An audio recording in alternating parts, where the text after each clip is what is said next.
who do you think won the battle? Oh man, that's kind of tough. Okay. Because it really depends on where you're from. Yeah, because right? Okay, if I'm from the town, if I'm from the A, yeah, I would say.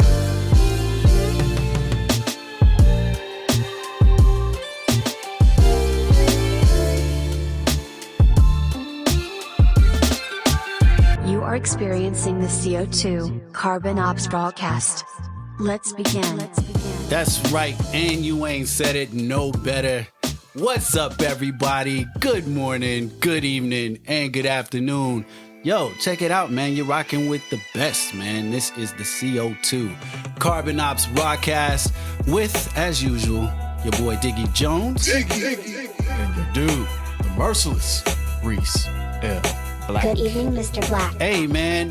Hopefully you guys have had a great little Thanksgiving holiday and break and had time to, unwind with your family and everything. And now we're moving on into the colder elements of December, man. And man, hopefully you guys aren't out there freezing your asses off. But speaking of icy, was you like a segue? That was a segue of the year. That was bad. Speaking of icy, clever. Let's talk about what happened recently and Verzuz revisit. Man, we love the show Verzuz. I don't know if for those of you who haven't really watched the show, it's Swiss Beats and Timbaland inspired show where they pit two MCs or R&B singers or whatever. They stole from Diggy. Put them all together and they stole the idea from Diggy. Yeah, they basically did steal it from some guy. But they put the two together and they like battle and basically go song for song to see who wins. And we had an epic one recently. Battle against Jeezy, Young Jeezy versus Gucci. And I don't know if you guys remember at one point it was supposed to be Jeezy versus T.I. and then they had some issues with that. But anyway, Jeezy versus Gucci actually happened, which blows my mind because I never thought we was going to see a day when that would happen. But they showed up actually in the same building. And it went out without much of a hitch. But, there was a little bit of drama, but we'll get into that. But let's talk about it, man. What did you think about the battle? Well, it caught me by surprise because I was really waiting on T.I. and Jeezy. Yeah. I really was. Yeah. And then when the news came out that it was going to be Gucci and Jeezy, I was like, oh. Matter of fact, I think did I mention it in the episode where I was like, I'm surprised it wasn't Gucci and Jeezy. I can't remember. You said Gucci and you thought it might be beef. Luda at one point too, right? Yeah. Or T.I. and Luda. Yeah, that's all. Well, they had beef too. It's damn T.I. It's the common denominator. It sounds like so far in Atlanta. But this was actually better. This worked out the way it was supposed to work out because for one, I had no idea that it was going to shape out the way that it shaped out. Yeah. Shout out to I think it was Magic City. The club where everybody knows what goes down in Magic City of the NAs. Yeah, I haven't been there. I wanted to go there. I've heard. Yeah, a lot of magic goes down in there in that building. But just the way it was set up, where they had the two thrones. Let's talk about the set. The two thrones. The throne idea is dope. Honestly, like if you're going with like epic hip hop MCs, I think they should keep that theme. Just do like variations of that theme because that was a good idea. It was. So and then even like setting up the stage to where they're kind of distanced or whatever. Yeah. And well, they had to. Because I knew like they it was were a good like, job. all right, if y'all gonna fight, we need some time for somebody to like hopefully break an ankle and then it don't go down. Yeah, but I didn't think they were gonna fight because they're both grown men. Yeah. Right, Jeezy has evolved and grew up over the years, and then Gucci, he out of the cage, right. So he ain't trying to go back for no silly reason whatsoever. And Gucci is happy. Did I call him G.I.? Gucci. I don't know why I keep calling him G.I. But Gucci, he out. Although I did feel like he was a little bit.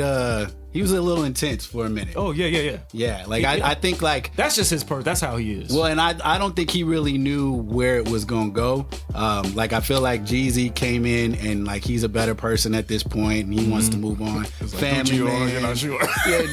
yeah. I think Gucci was like, we'll see how this shit goes.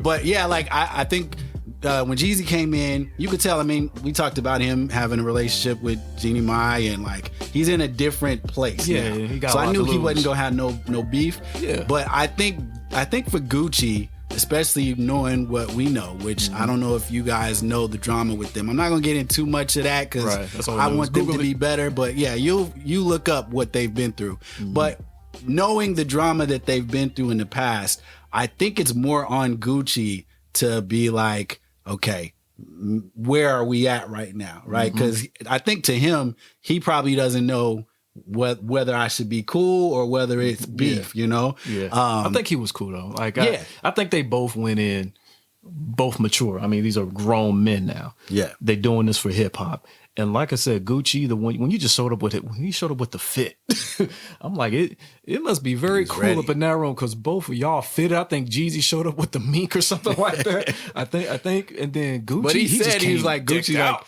he said his whole attire, I think he said cost like 10 grand. Yeah, and they he's were like both Gu- fitted, looking nice, man. But he said Jeezy came in with a jersey. yeah, he did. My whole fit came cost 10 grand. They Keep it both street. were ready to go. I saw like their entrance. So Gucci came in it looked like a presidential parade with like dudes with armed guns like standing on either side of the so like Boy had his when own you come in Secret like Service. that, I was like, okay, this could be something, but I'm so glad it didn't turn into nothing crazy. I mean, we can all talk about the moment that they had in the middle when Gucci played the song. What's the He song had that called? one diss track. The diss track he made, I forget the name of the song. Yeah, that caught me off guard. I'm like, you doing that? But you know what? It's for hip hop. It's for hip hop. And he did say, yeah, Jeezy I guess wasn't I'm not tripping. going to show up unless you let me be real and play what I play. So Right. I was fine with him playing it as long as it didn't turn into nothing crazy. Right. And I feel like Jeezy handled it like a G. Like he it's old. He spun it to like I liked how he introed into his "I'm the realest nigga ever." Like Yeah, I was see? like, that was a good Yeah. little spin. So yeah, I think overall, who do you think won the battle? Man. That's kind of tough Okay. because it really depends on. I think it also depends on where you're from. Yeah, because okay, if I'm from the town, if I'm from the A, Yeah. I would say Gucci won that. Okay. You know, but commercially, Jeezy won because I mean I could be wrong, but it's like Gucci had a break from music. Yeah. When Jeezy kept on dishing out all these albums, Yeah. you know, via Def Jam and everything, you know what I mean? And Gucci, he had that time away, so, you know, he really didn't get to like push much. But like I said, I could be wrong. But the thing is, it was so dang epic. I kind of feel like we all won. But if I had to give it to him, I had to give it to Jeezy. And the only reason why I'm giving it to Jeezy, you know, it's kind of cheating. We're going to talk about the Olive Branch song. Jeezy, when he said we can either like keep on doing what we're doing like as we came in, Right. or we could settle this right now. Right. And then he dropped Icy. Right. And they were both getting it in. I could have swore that's a Gucci song. It is. But I like that it was played that way. And I don't know if they planned this or whatever. There's some people online talking about, was this like, fake from the beginning, and was the beef not real and all that? Like, you guys shut up, bro. It was real. But they may have talked like prior to this. I mean, I'm sure they talked prior to this. I don't think that he actually saw them, performing that song at the end together until that night. Because, like you said, the energy totally changed once they played Icy, right? Yeah, Like, it's almost, it does seem planned. Like, you know, we already squashed this long time ago. Yeah. You know what I mean? But we don't know. It could have been like a legit Olive Branch. Could have been. Like Gucci said. And who cares, to be honest? Like you said, it was great. It was great to see Man, them do it was that together, good. It was perform it. I good. got hyped, like, Man. just seeing that performance. And then at the end, like, I respect that they kind of showed each other love. I think for me, I'm from Cali, so I'm a little bit biased. I played Jeezy's songs to death when he came out. Like, I don't know, like, I'm a Jeezy fan more than I am a Gucci fan, so I'm a little biased with that. But I think if I was from where they're from, I would have given it to Gucci. Yeah, that's off what- the fact that yeah. he played a lot of stuff that's more recent. So that's like something that you could probably balance his way. And he was even saying like, this nigga playing all this old or whatever, you know. But I mean, the other side is those were classics. Yeah, like those are local Jeezy actually classics. has like, you know, Jeezy actually has hip hop classics. Yep. Gucci has hits. I don't know if he hits. has anything that's really a hip hop classic, like globally. Maybe locally.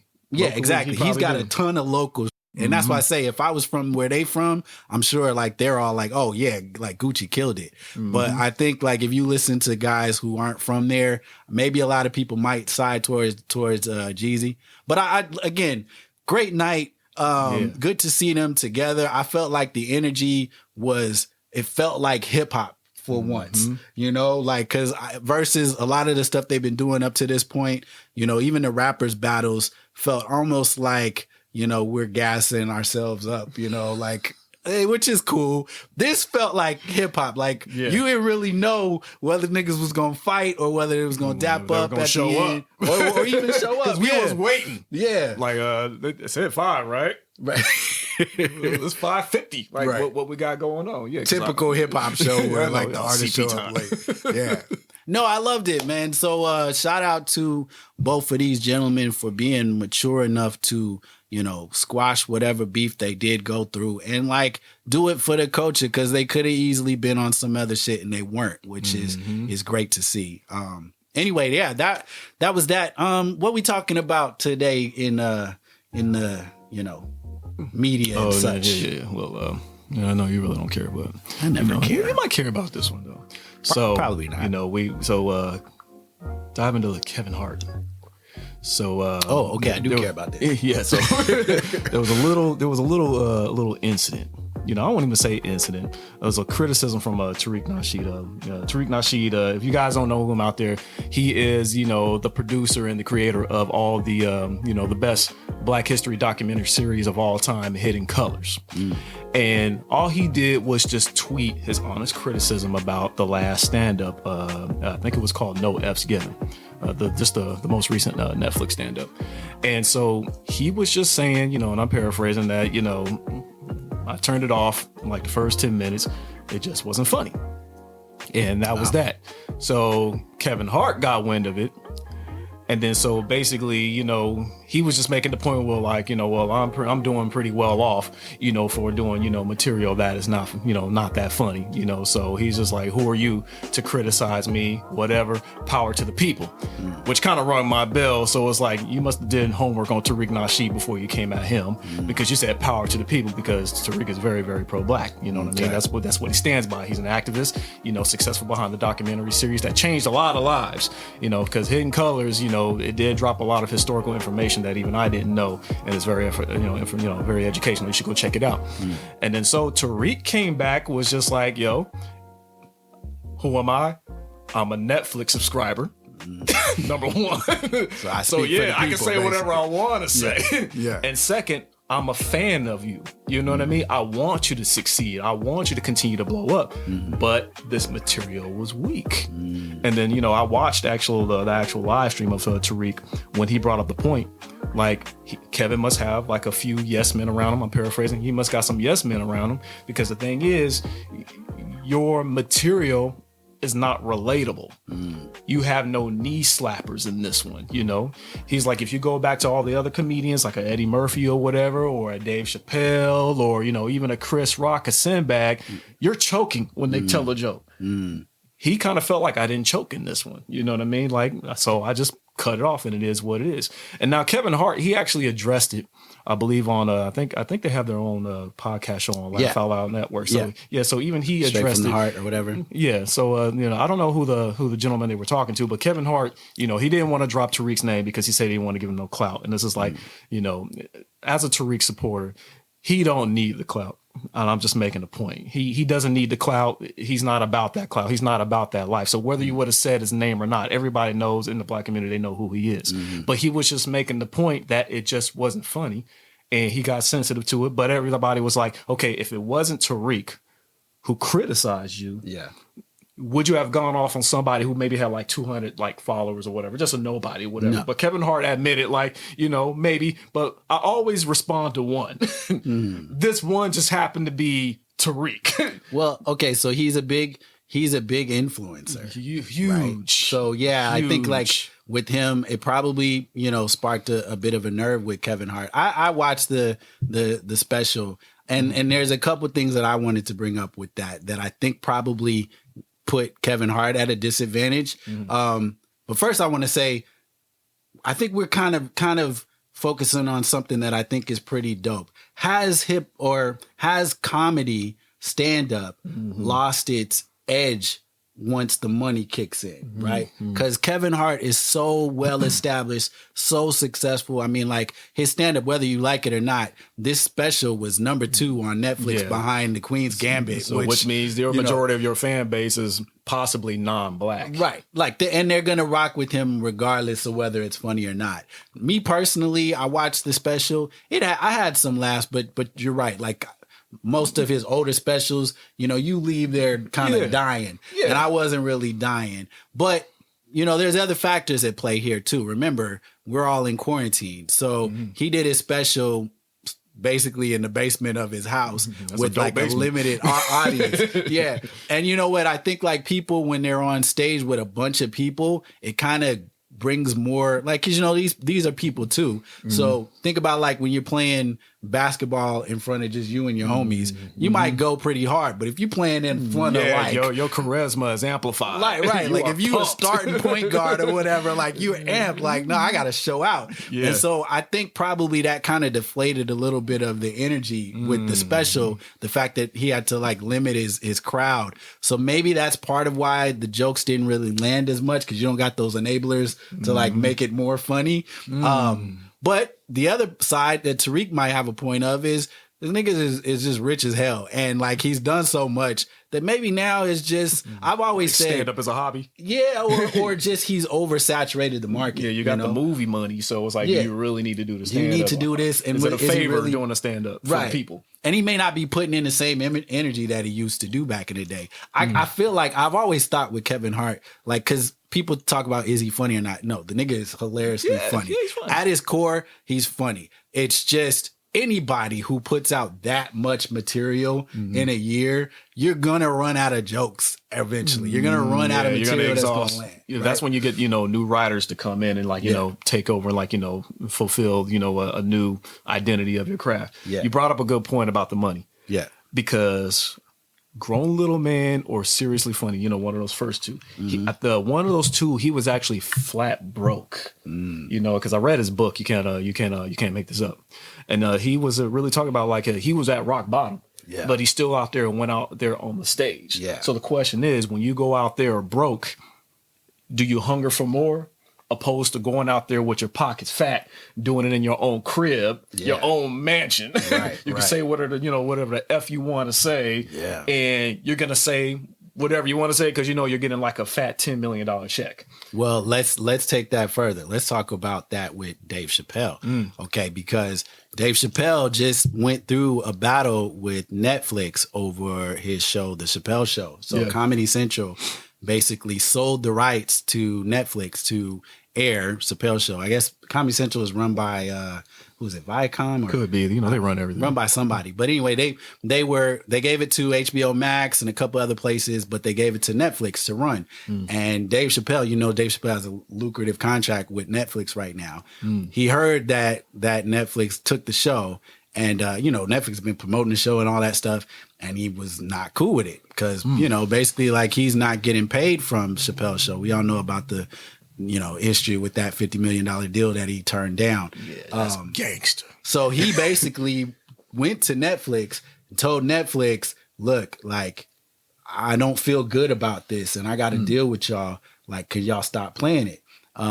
And he actually also talked to the audience. He had a 20-minute special where he was talking to the audience and basically saying, if you guys care anything about me or anything about like my content, if I've done anything for you, don't support that show because, I'm not making any money off of it. And he basically made the point, yeah, I signed a contract. So technically like they're in their rights to do it. But is it right though?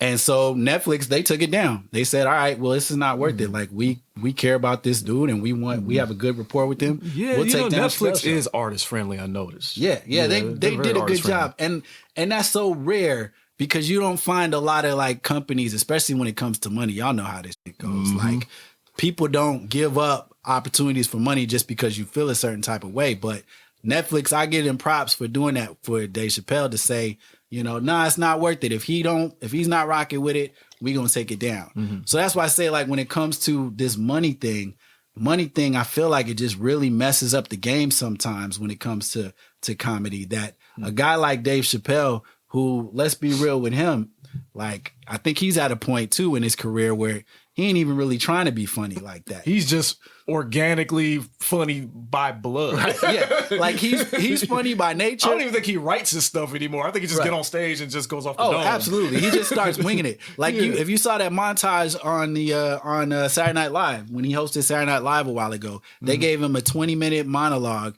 And he basically was just kind of freestyling. And I'll be real. I love Dave Chappelle. Half of the shit wasn't funny, but it was engaging. Yeah. Like it was, because he was just talking deep or whatever. And I feel like he's at that point. He's at that grown man stage where it's kind of past comedy. Yeah. And it's like, I'm just going to talk to y'all and y'all my fans. Yeah, so I'm going to be straight. Yeah. Yeah. So maybe that's where Kevin Hart is trying to get to, you know, because Kevin Hart is like a huge fan of Dave Chappelle. Yeah. And so I think maybe with this special, maybe he wanted to fall back a little bit and be like, you know what, I want to be on some grown man stuff a little bit. I don't want it to be so me being over the top, having to run around stage and doing all this stuff. Maybe I want to be in my pajamas in my house and, you know, keep it loungy with my fans.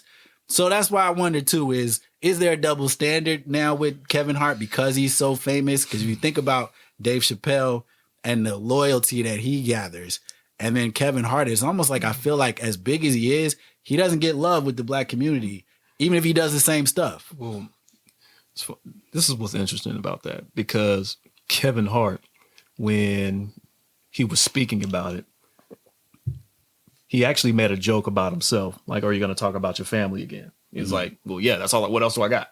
Right. So he keeps it real like that. Right. Kevin Hart is not the most, he's not the most political, intrigued individual. Yeah. But then again, keep it real.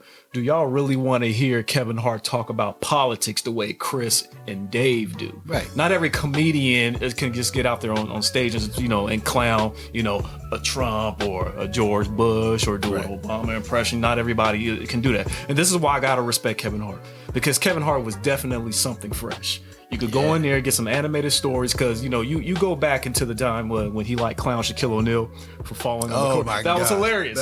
What was the last time you seen a comedian go after a celeb that was in the crowd? Right. That part was funny. And they were rolling too. Yeah, that was funny. Yeah. Shaq was he was dying, man. Because Shaq knew it. Because Shaq, you do that. Right. Legs be on the air, you rock it like.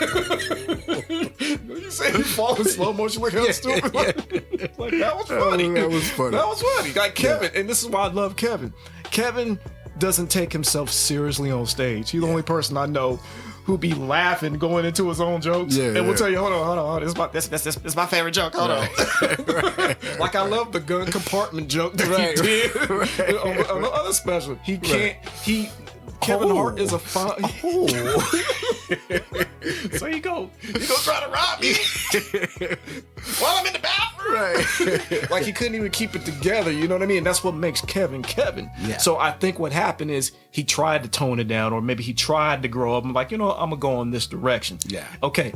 He got the honest criticism. So yeah, you can give smoke back to Tariq. That's whatever. But on your next special, did you learn from it? Right. Like, okay.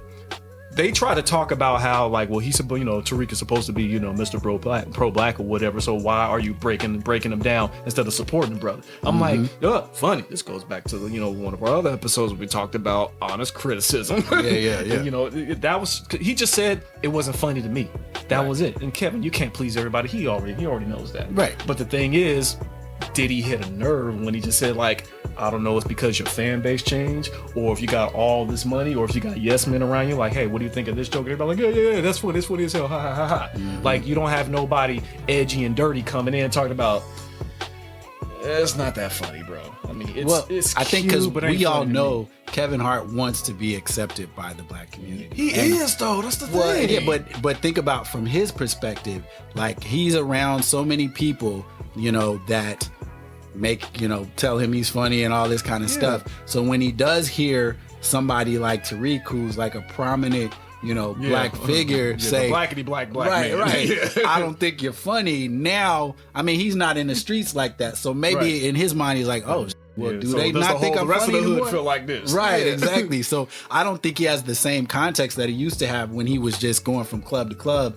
He can get that instant like confirmation or rejection. You brought up a good point because when you go into arenas, that price goes up. Oh yeah. See, when you was at the comedy club or you had a Tommy T's or something, it's just like, we with you. You know what I mean? Oh, $40, man. You want me to buy your ticket too? Yeah. But when you in a Oracle Arena or something. Oh yeah, it's a different vibe. And think about this: when you're in an Oracle Arena or some big multiplex or whatever that he usually rocks, like overall, you're gonna get a general range of the population, right? And a lot of it is gonna be white people, it's gonna be whatever. So overall, you may feel like, oh, I rocked it because crowd was going wild, everything was crazy. Yeah. When you at a comedy club in New York in the Bricks, where it's like 40 niggas in there, and you can literally hear somebody be like, "Nigga, you ain't funny." You get them hecklers. Right. That's gonna mess with your spirit a little bit. Unless if you I'm could give them smoke back, you know what I mean? And that's how you learn, really, in them little comedy clubs. That's how you learn to like take them bullets and be like, well, you know what? That ain't what your mama said. Right. Ain't that right, honey? Because you didn't know your mama was here, right? Yeah. Like that's what you do. Right. And that's what he did. So anyway, that was cool. Yeah, I mean, I just think Kevin Hart is at a different place in his life, and Dave Chappelle is, too. Hopefully they keep moving the culture, and hopefully we can see some more from him that's actually fire moving on, because I have a feeling he's gonna bring it next time now. Yeah, because my thing is that he might even bring this up in a stand up. My thing is this: what kind of did suck was some of his defenders were going back at Tariq on Twitter, and they happen to be non-black. So it's like that makes Kevin probably not look bad, but it probably makes him feel worse. Like, damn, not even none of my black fans are defending me. Like, what the hell? Yeah. Like, so is he right?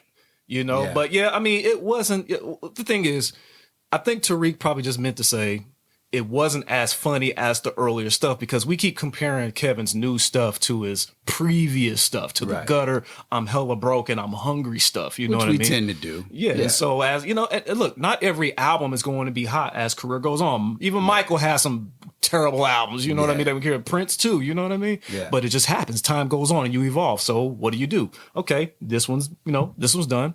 Turn the page. Get back on the grind, get some more dope writers, or just take a break, reformulate and just come back and, give us some, some cool material. And bring back that, those knee slappers, that fire. Well, hopefully he does that.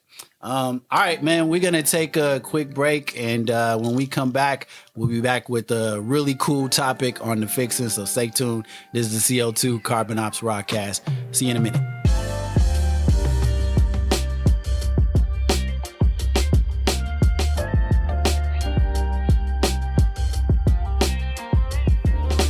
Thank you, everybody, all the people, all the fans, all the new fans. Shout out to the new fans who have subscribed to the Carbon Ops Rawcast channel on YouTube. Shout out to everybody on Buzzsprout or on Apple Music or Spotify, wherever you caught us. All the new people that's been rocking with us these last, month or so or whatever. Like, we appreciate y'all showing up. For those of you who don't know, this is the CO2 Carbon Ops Rawcast. We're in the building, and right now we wanted to introduce to you the girth of pause. Maybe long pause. Maybe that's the wrong phrase for this segment. I was trying to think of something hearty, and that just totally just messed it up. Quit while you're ahead. Cut to the music. Okay, this is something else that we're getting into. It's called the fixins. What I'm talking about. Let's do it. Hey, listen. Cooking in the kitchen. This the grits and fixins. How I sit the mixin'. Yeah. Oh gosh, this is the fixins. Man, you know what? I'm sorry. I think I've just kind of derailed myself. That's all that. I blame it on the plexiglass, okay? The plexiglass is like keeping the air ventilation, and I'm getting loopy in here. Anyway, this is the fixins. Thank you guys. So for today, fixins is kind of a deep one, man. what we want to talk about. So I actually have a friend that I used to work with that, you know, I actually have had good luck being in situations where I work with people that are actually friends. And we used to, you know, go out and hang out and stuff. When we were younger. I used to work with them for years. And we'd actually go out to clubs every once in a while, or like go out to a lounge and stuff like that. And a couple of friends of mine, like I'm an older man now, matured and kind of doing on some other things. A lot of my friends are doing other things, but I have some friends that are still clubbing. And like they were really going for it. You know, back in the day, they used to club, I mean, weekdays, you know, like depressing it is to like club on a weekday. Unless it's late nights, Thursday nights, but turn up on a Tuesday. Okay. I guess so. That's what they were doing. And like, so now I look at them, and one of them has kind of gotten into a better space and is like kind of weaned away from it. But I still see people clubbing at our age and doing all that kind of stuff, which, you know, I'm not judging. You can do what you do. But it made me think of something I wanted to talk about, which is change, man, growth, like, and especially growth in a relationship. I thought to myself, so what do I do if I'm in a relationship with somebody and we started off going to the club, drinking all the time and doing all this extra stuff, and you know, me at my age, I moved on to try to like do a show to, you know, better myself, to like start a family and all these things. And they still want to go out. They still want to club. They still want to hang out with the girls. They're on IG and Snapchat and all this extra stuff. Jeez. Still hitting the gram. What happens when you've evolved and your significant other doesn't want to change? What do you think we should do? And I mean, can people actually change? Do you really change when you get older, or are you still the same person deep inside? What do you think? Is your friend female or male? Female. Female. Ooh. Yeah. Ooh. Which is shocking, I know, but yeah. Are they single? Now, no. Now they are in a better situation. Okay. But yeah, it just made me wonder. I'm like, you know, when do we flip the switch? And what happens when we flip the switch, but they still want the lights on? So, question is, when do we grow up? Basically, when do we grow up? Okay. Yeah. Ooh, this is a tough one, because to each his own. Yeah. Now, if anybody knows me personally, you know, I can do the happy hour thing. You know, but as far as like going out to the club and the bars and things of that nature, that's pretty much what the bar is for. Is like if you got a full-time job, you know, the bar's needed. Yeah. You need a place to go unwind, and you get with your coworkers, and you know you talk about everything that's going on at work, and then you have a couple of drinks, and then you go home. You know, you unwind. You kind of need that. Yeah. Now we're talking about being a weekend warrior at the club. That's really not needed, but like I said, that's why I had to ask what the gender was, because most women, you know, not all, just most, before y'all, you know, aim, you know, the club, you know, is, you know, the market for attention, you know, most definitely. You know, when it comes to us men, that's the place that we go shopping to go give you guys that attention. You know, if you're pretty much, you know, pushing 40 and you're a committed relationship, there's really no reason for you to even be at the club unless you just want attention from other men. Now, guys, you know, may want to be able just to see if they still got it, you know, but the older you are, that younger generation, you know, comes in. Now, if you feel that you are not getting attention from the person you want the attention from, then okay, let's keep it real. That's the reason why you actually are going out to the other space, especially if you're dressing up and getting out with your homegirls and you're doing the same thing. And now the question is, as a man, do you allow, you know, your woman to do that? Right. You know, because everybody's relationship is different. Some men don't care when their girl go out. That's because they'll be at home. They can watch whatever they want to watch, and not like that. But I mean, like movies, you know, not like that. Those movies. It's like a free vacation. You know, okay, I get to binge off on Castle Rock or something. I get to play Madden. I get to play 2K nobody sitting next to you, man. Like, what's that? Can we watch?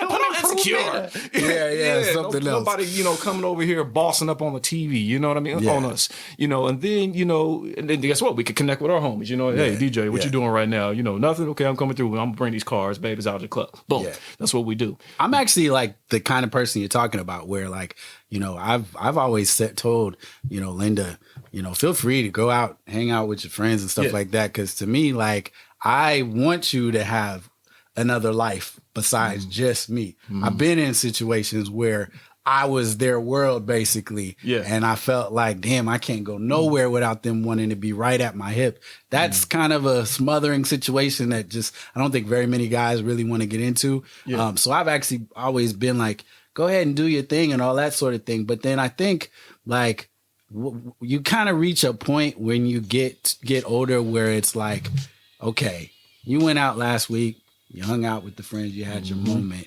This week, man, like, can we just chill? Now, can we watch some TV? Quality can we time. can we do something like the every weekend hanging out and going out and all that stuff? I think at a certain age, it's kind of like, why do you still feel the need to do that? Well, it depends on the, you know, if we're going to talk about, you know, okay, let's start from the man's perspective. Let's just say, you know, I'm the former Playboy. Actually, I am the former Playboy. So just keeping, I am the former Playboy. I was the guy that kept going out over and over and over again. And now, you know, I'm settled down in a relationship. The only reason for me to even go to the club is if the homies are getting together and it's like somebody celebrating a birthday. We don't just go like, man, let's just get out. Nah, because you're trying to pick up some chicks and I really can't roll and be the wingman because, you know, I'm on lockdown right now. You know what I mean? I mean, some cats could do that to each his own, but it's not fun for me anymore. All I have to do is just sit next to you and just be like, sorry, I'm married. Sorry, I'm married. Sorry, I'm married. Sorry, I'm married. You know, and going on with that at 2 a.m, you know, saying that to a bunch of baddies who are liquored up and ready to go, you kind of want to retire at this moment. It's like, you know what, this sucks. I want to go home. You know, so for the guys, it's that point. Now for the ladies, it don't work. We're different, obviously. Ladies, y'all don't care who y'all get attention from. Y'all gonna love it regardless, and plus you guys get the ultimate treatment. You guys get the compliments, you guys get the drinks, you know what I mean? You guys get the, you guys get the, the dudes that's gonna come up and holler at you all the time, and it gives you a big hit, especially if you're older. So if you're pushing 40 and you're like, man, I still got these, and I got these young cats hollering at me, 22, 23, 24. It's like, I got a couple of Raiders, a couple of Niners hollering at me right now. You know what I mean? You know, so. You bring up a good point, because I think, so girls, I think, are more likely to relapse on attention than guys. So like, I think. Some, but not all. Some, not all, but I've noticed this. I've noticed with guys, we have this thing where, you know, we mature a little bit, you know, later than women on average. So we're up in the club, we doing all that stuff, you know, pretty deep into our late 20s and even into the 30s and stuff like that. But then we kind of get to a point, especially when you like you got a son now and all that stuff. Once you get a kid, like, I think you kind of settle into this thing where it's like, okay, now I gotta be a provider. I gotta be daddy. I ain't buying no chick, no drinks. Like, you know, like I don't really need that attention to the same extent. Like, you know, I still want to show that I can pick up somebody, but it ain't like it used to be. I think girls get to a point where, you know, they get attention their whole life, right? So when they in their early 20s, they like actually pushing away attention, because like, especially when you fly, like you get niggas on you all the time, so they just like whatever. Much. But what I noticed, when they settle down, that decline, and you get that first baby, that second baby, I start seeing the girls, and now they want that attention again. That wall approaches, right? And you're getting older. You realize those guys ain't hollering at you the way that they used to anymore.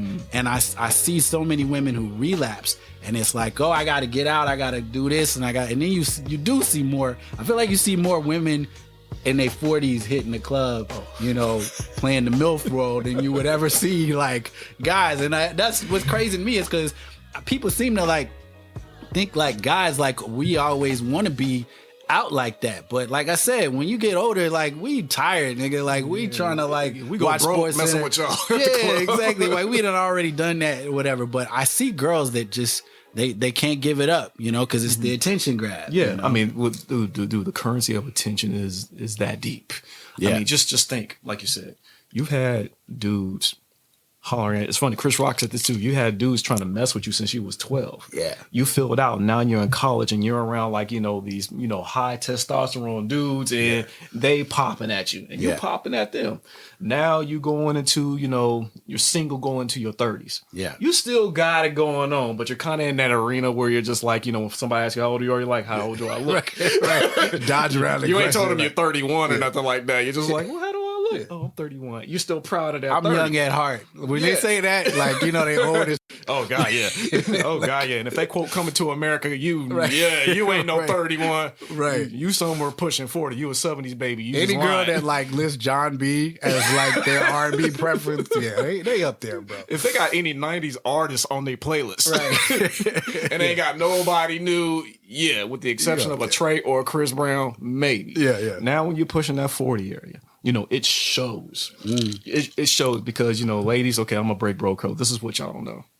What ends up happening is you guys walk different in the club. Or let's start with the bar. You guys walk in different in a bar. Music is popping. You guys walk in and you guys stop and you guys people watch.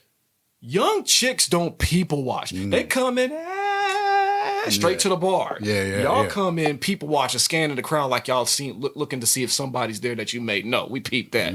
Second, the hands don't lie. Them hands start to age too. The neck does not lie. So the demeanor, changes on you guys. Totally. This is player 1-on-1. A lot of players, they all know this stuff, right? And like we're not saying like you can't go to the club or whatnot. Do your shit, but don't think that like we don't know who the MILFs in the club. You know what I'm saying? Like these young cats, we they know know Stella when we see Stella. Right? Yeah, I remember when we was kids. Like you knew who was the older chick in the club. You might be fine, but she might still be fine.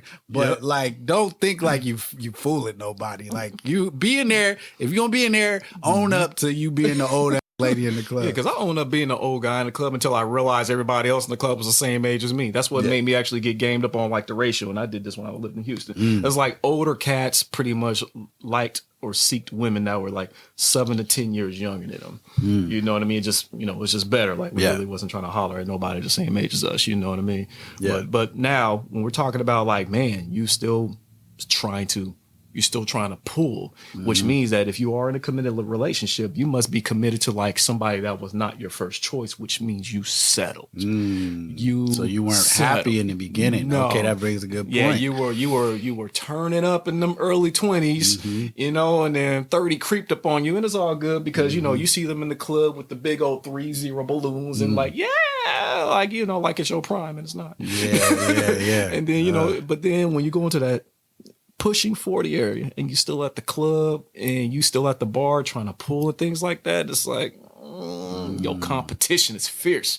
You got the perky early 20s that are there, and they got that energy, boy, and you know what I'm saying, like they you can tell when a young kid, 40-year-old twerking. Young women have nothing to lose, right? Like they got the whole world ahead of them. Yeah, so like far. they're in their prime, fam. So trying to keep up with them, like why do you even want to play that game, man? You've seen like these young girls, man, and their conversations. It's just ridiculous. Like I work at a high school sometimes, and oh my gosh, just listening to these girls talk make me want to just jump off a very long bridge. Oh god, like they have nothing to talk about. So don't feel intimidated with the hot young girl, right? Like because they got a lot to learn. You're mature. You have grown and evolved. You're supposed to be gaming them up, right? Exactly. So why you want to settle? Okay, but I want to talk about a little bit a spin on this because we're talking about like changing and evolving, but I'm thinking almost also in a business sense too. So now what happens if you started a family and you are trying to better your financial situation? Like what we're doing right now, we're trying to build a podcast and all that stuff. What if you got some man and they're in a relationship and he's trying to, grow his family and like has an idea for whatever, some other business or whatever, but the spouse, male or female, just ain't connecting with that. They feel like they wasting time, or they're like, still want to be hanging out and doing all the other stuff they used to do, and they feel like you're taking away from that time. What do you do in that case? Because you've got this goal and this thing that you want to do, but you definitely need your spouse to be on board. So if they're not, What do you do in that Oh, case? well, shoot. Okay. If you're trying to do this right now, in my opinion, if you're trying to do this right now and y'all ain't been on the same page, it's done. So you nip that in the bud in the beginning. And how is that and how is it done is because you already presented that self about you. If you weren't ambitious from when you guys first started dating, then that person that you're with is not going to see that potential. You know, that's why, 5 to 10 years down the road and your husband or your boyfriend is just like, you know what, I'm trying to start this up. Then she's going to be like, I don't see why. Like, since when did you get all this startup stuff on your mind? Like, what book you been reading? You with 7 Habits of Highly Effective People and all this. It's like he's gotten inspired. Saw a couple of Gary V, talking points on YouTube. Listen to the only thing I've ever seen you start is the microwave. Yeah, and all of a sudden you want to be Suge Knight. Like, where is all of this coming from? Now you're talking about developing apps and stuff like that. See, the moment you show the potential in the very beginning, you ain't got to worry about that because, your woman or that other person you're with already know you were a warrior from the start. Like, he kept on flaking on dates because he was working on something. So I decided, like, hey, well, how about I get us some takeout and I come over and just hang out with you while you work on whatever. Boom, we're good. But when you just now start, like, I'm thinking about, starting a record label, a production label, making beats, and he pushed 45. Then I don't want to say you have every right to criticize, but you have every right to pretty much question that, that evaluation. Like, okay, let's talk about this for a second. Well, and then so time is valuable too, right? So like when you're 40 and you're just starting to like try to like get into some. Well, it's really not, but what I mean is, you're not in the game of like a 20-year-old trying to like start a rap career or whatever. Like you're 40 pushing a rap career. I don't know. I'm not gonna say you can't do it, but I think when it comes to your significant other, it's about like, because you got to really ask yourself, what is the issue here? Why do they feel so, negative about what you're pushing? And a lot of cases, I think it's more about we've never seen you do it before. That's one. Well, yeah, that's what I mean. It's about security, right? Like, because they know at the age of 40, trying to start something, investing all that time and that money, like we need to be. Like, it needs to work, right? Like, it ain't got no time for like messing around. Right. It's high risk. And you're going to be pushing that late into your 40s and even into your 50s trying to make this thing go.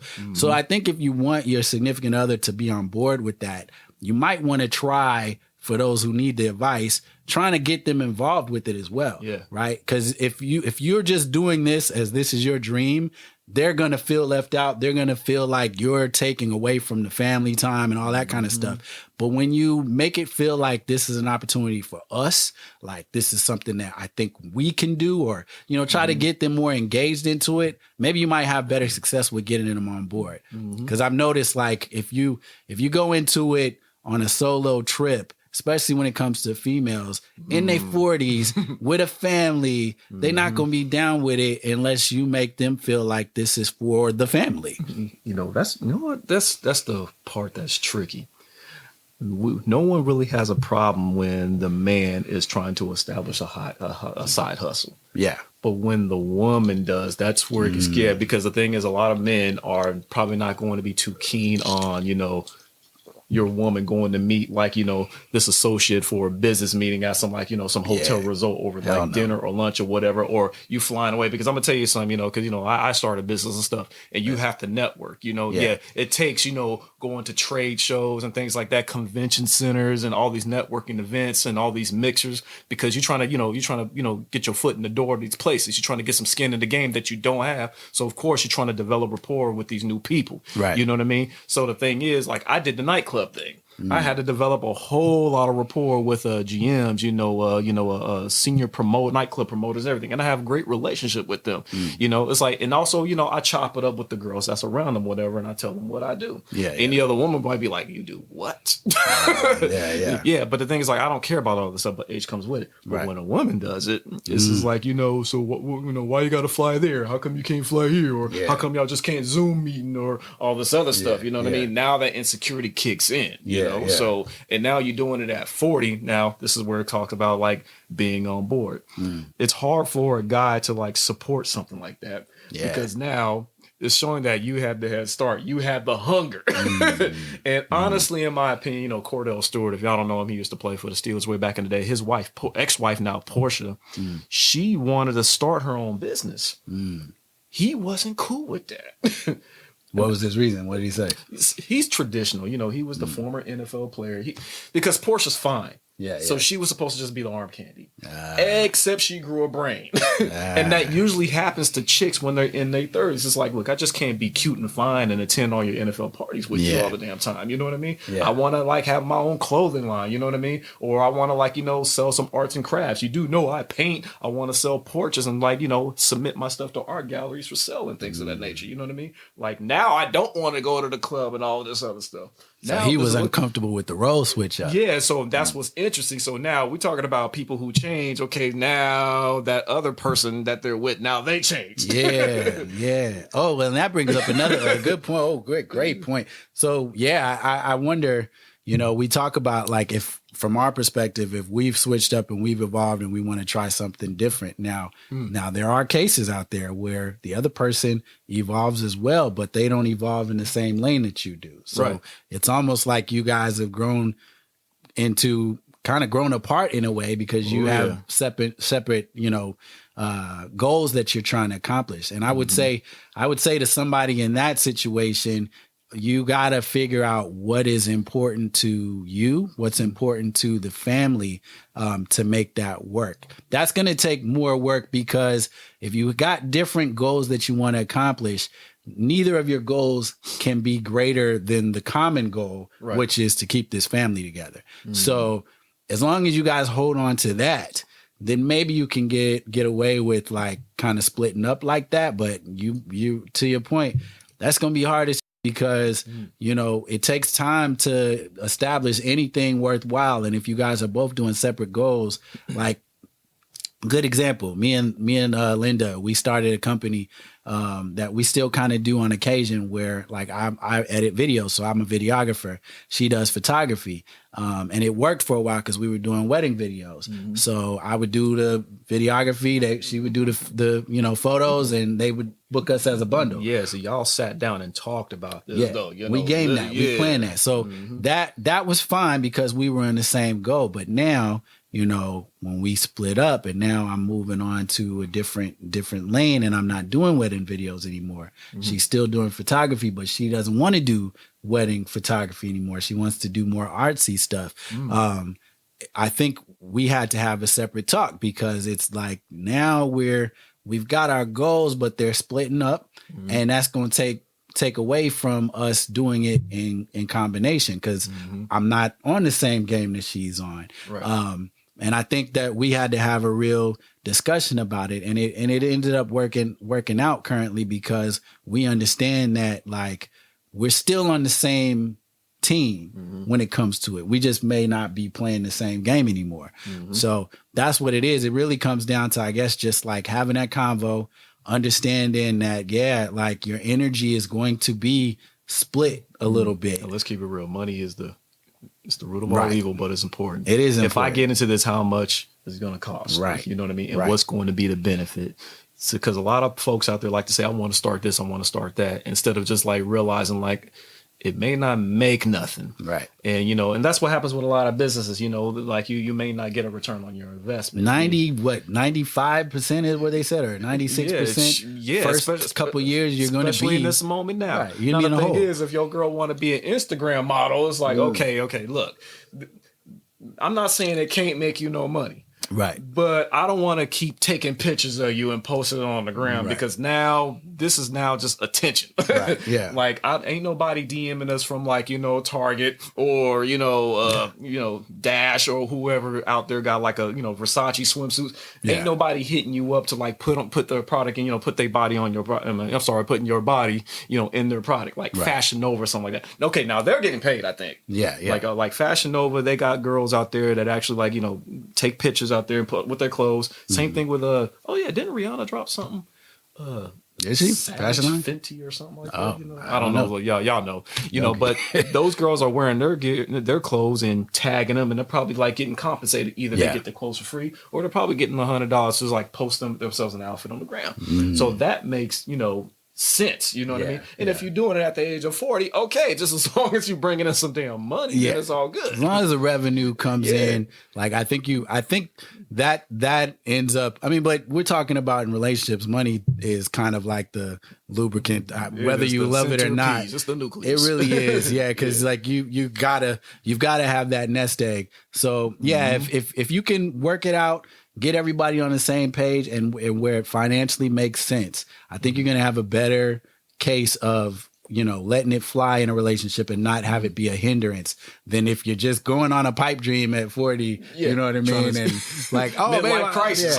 Let me run up the credit cards on this pipe dream. Yeah, then you're going to be in a lot more trouble. And that's actually what a lot of chicks are doing. You know, they will run up the credit card on these brand new trendy outfits, take selfies on them in department store mirrors, you know, and post it on the gram like they actually bought it just to see how many likes they get. So that's unfortunate that they've been doing that at that age. And hey, some women just had it popping, and when it's lost, try to get it back. I don't want to say that dudes be doing it too, because y'all be flexing on the ground with the money bricks on your ears. Yeah. You know what Stop I mean? that, by the way. You're putting your payday advance against your ears. Stop that. Come on, man. Like, what are we doing? Like, you could invest in stock. Facebook, if you want me to help you out. Grab you some Facebook shares or something. Or get a real brick and put it on your face, please, and stop doing that. Anyway, that was the fix. I just hate that. That's just so ghetto. Stop that, boy.